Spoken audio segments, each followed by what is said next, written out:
안녕하세요. 지메입니다. 요즘에 법원에서 변경이 무척 많이 되고 있습니다. 변경되는 이유들은 여러분들은 다 알고 계실 것입니다. 자, 이렇게 변경이 많이 되다 보니, 이런 일이 생기기도 하는구나라는 생각도 듭니다. 예전에는 그렇게 크게 와닿지는 않았는데, 변경이 많이 되다 보니, 이렇게 좀 더 이런 상황들이 눈에 띄는 일들이 종종 있어서 이걸 알고 가는 게 좋지 않을까 해서 보여드리려고 합니다. 자, 성북구에 있는 아파트입니다. 84.9제곱미터니까 우리가 알아는 33평형 정도 아파트라고 되는 걸로 보면 되고요. 2018년 타경입니다. 2018년도에 시작이 됐기 때문에 감정평가가 아무래도 굉장히 낮습니다. 이 물건 시세 보면 어마어마합니다. 시세가 8억이 넘어간다 봐야 됩니다. 8억이 넘어가고 있는데요. 시세만 잠깐 먼저 보시면 84.9이므로 보시면 시세 실거래가의 평수를 바꾸면 32A형입니다. 32A형. 저 보다시피 금액이 아름답게 올라가고 있네요. 아름답게. 그래서 맨 마지막에 거래된 금액은 8억 5천 정도. 8억 5천 정도로 보면 되고요. 8억 5천 정도인데 매물조차도 이미 금액대가 상당합니다. 이미 다 9억이 넘어가고 있는 그런 상황에서 충분히 시세가 차익이 최저가에 비해서 한 4억 정도 나고 있는 그런 정도라고 생각하시면 되지 않을까 생각을 하게 됩니다. 자, 그런데 이 물건 보시면요. 이 물건 층수도 괜찮습니다. 이 물건 층수는 17층입니다. 23층 중에 17층이므로 굉장히 좋죠. 98년 3층이므로 당연히 수리는 해야 됩니다. 자, 보다시피 지하철과 굉장히 가까운 바로 옆에 붙어있는 아파트이므로 굉장히 위치도 좋습니다.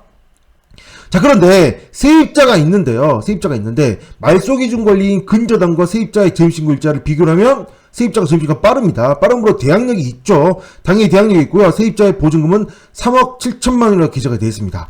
자, 그런데 이걸 보셔야 됩니다. 자, 보다시피 확정일자가 없습니다. 확정일자가 없는데 배당 요구를 했습니다. 그러면 어떻게 되나요? 확정일자가 없으면 최우선 변제가 아닌 한 당연히 배당이 되지 않죠. 그러므로 3억 7천만 원은 전액, 배당이 되지 않으므로 낙찰자는 대항력이 있으므로 전액, 인수가 긴지 아닌지 모릅니다.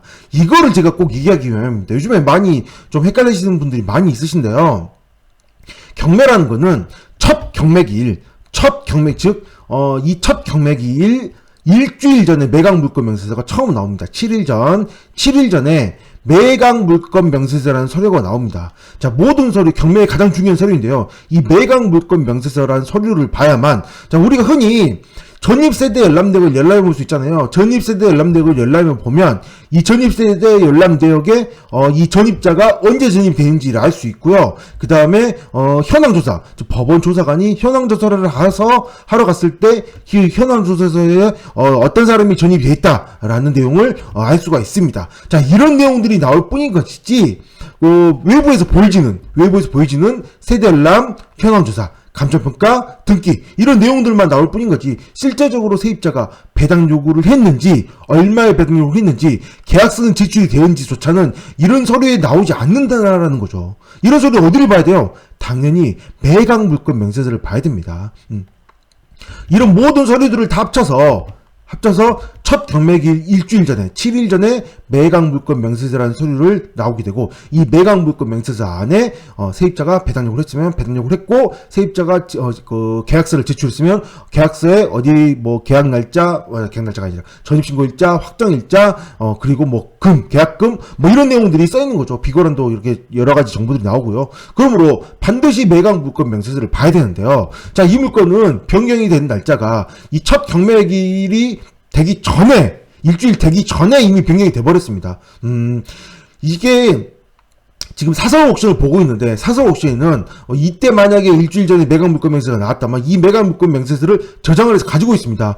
실제로 법원에서는 이때 매각 물건 명세서가 한번 나오고 1차가 있고 예를 들어 2차가 있고 경매가 진행한다고 합시다. 그러면 만약에 유찰됐다고 한다면 여기 1차 진행하기 일주일 전에 매각 물건 명세서가 나오고요. 그 다음에 딱 경매 기일에 딱 되고 나서 그 다음날 매각 물건 명세서가 삭제가 됩니다. 없어집니다. 법원에서는. 그리고 다시 2차 되기 일주일 전에 다시 나옵니다. 여기 텀이 한 달 정도 된다고 본다면 한 3주 정도는 매각 물건 명세서가 경매 법원에 나오지 않는다라는 거죠.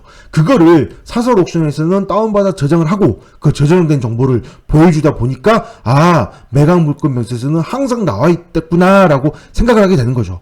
근데 현실은 그렇지 않다는 겁니다.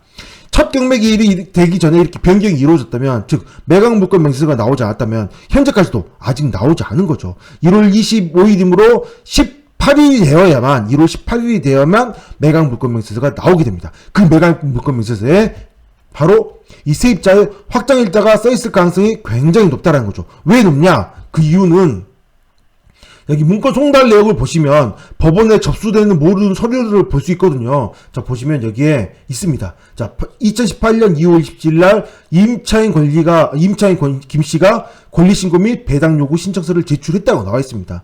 이 배당 요구 신청서에 확정일자가 써있을 가능성이 높다는 거죠. 물론 안 써있을 수도 있습니다. 모든 매각문서가 써있는 거 아니니까요. 그렇지만 확률이 높다는 거죠. 굉장히 높게 확정일자가 써있다고 한다면, 그렇다면 이 물건님은 만약에 확정일자가 이 전입신고 같다, 비슷하다, 그러면 당연히 1순위로 배당이 될 것이고, 그 이후에 배당된 이후에 그 다음 근저당이 배당이 됨으로 인해서 낙찰자는 인수당이 없을 만한 그런 물건으로 보여진다는 거죠. 자, 여기 뭐 채권들이 1억 8,400인데요. 이 3억 7천과 합치면 뭐 5억 5천, 6억 정도 되네요. 충분히 배당을 하고도 소유자가 배당을 받아갈 수 있는 뭐 그런 상황까지 운이 좋았다고 볼 수 있네요. 어떻게 보면 이게 지금 변경이 되지 않고, 이때 뭐 어떤 일로 인해서 경매 신청은 2018년이 되었지만 바로 진행이 되지 않고 18년, 19년, 20까지 옴으로 인해서 20년까지 옴으로 인해서 집값이 굉장히 폭등을 했고, 소유자 입장에서는 모든 채권을 털고도 배당 금액이 남을 만한 그런 상황까지 간 걸로 보여집니다. 소유자 입장에서는 굉장히 운이 좋았네요. 여기까지 하겠습니다. 감사합니다.